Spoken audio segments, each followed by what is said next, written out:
Napakaganda at mold demo put out from Australia. Mother's Choice Flare 2 convertible to booster seat. Good for 6 months old dahil natitid po siya. Ayan, medyo nahihiga siya. And then up to 8 years old. As you can see, meron siyang tag and manual. Okay? So wala po ito any issue or damage. Already washed and ready to use na rin. Okay?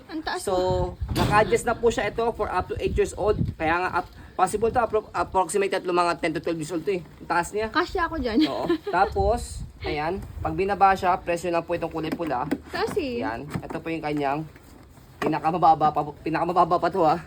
Okay? baka talaga pang Australia. Try mo nga na. Tapos, pag 6 months old dito sa gilid, titit nyo lang siyang ganyan. Okay? Sige, upo ka. So, Di ito ba, katulad di niyan, pa abot? baby namin, 5 years old, pero, ayan, maliit pa sa kanya. Hindi pa natataas yan Okay? So, ask ka niya, baby, thank you.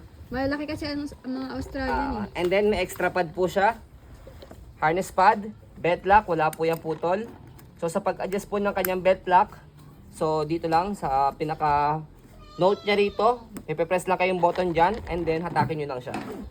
Ayan. Kapag naman po sisikipan po ninyo, yung kanyang harness, hatakin nyo lang po siya. Ganda pa pala niyan So, meron siya 3 butas dito for 6 months old, toddler, and kids. Depende sa laki ng baby po ninyo.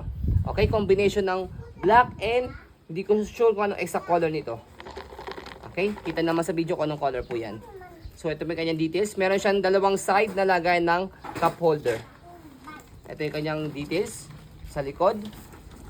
Ganda pa. So, by the way, manufacturing date 2022. Sa mga gitong car seat, meron siya expiration up to 10 years hanggang 2032. Okay, so kaya bakit siya meron expiration? Unang-una sa material use. Pangalawa, syempre, if in case na dahil item yan, pre-lab, pwedeng pasapasahan kapag nagamit na po ng matagal na, overuse na, syempre, unsafe na po ipagamit kay baby. And then, kung sakali nagamit sa accident at nagkaroon siya ng damage, syempre po, unsafe na siyang ipagamit. Okay? But this one is mold demo put out. May sabitin pa pala May package siya rito. May extra. Okay? Tapos may hook. Nilalagay po ito sa ibabaw ng roof kung meron po doon sa bitan or sa likod ng upuan. Okay?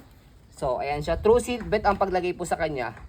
Ayan. Sa YouTube, marami siyang video.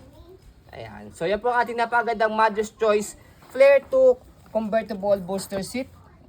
Ayan. As you can see, very details po kami sa amin po pag-video kasi amin siya policy. No refund, no exchange. What you see is what you get. So, yun po maraming salamat. Have a nice day and God bless po.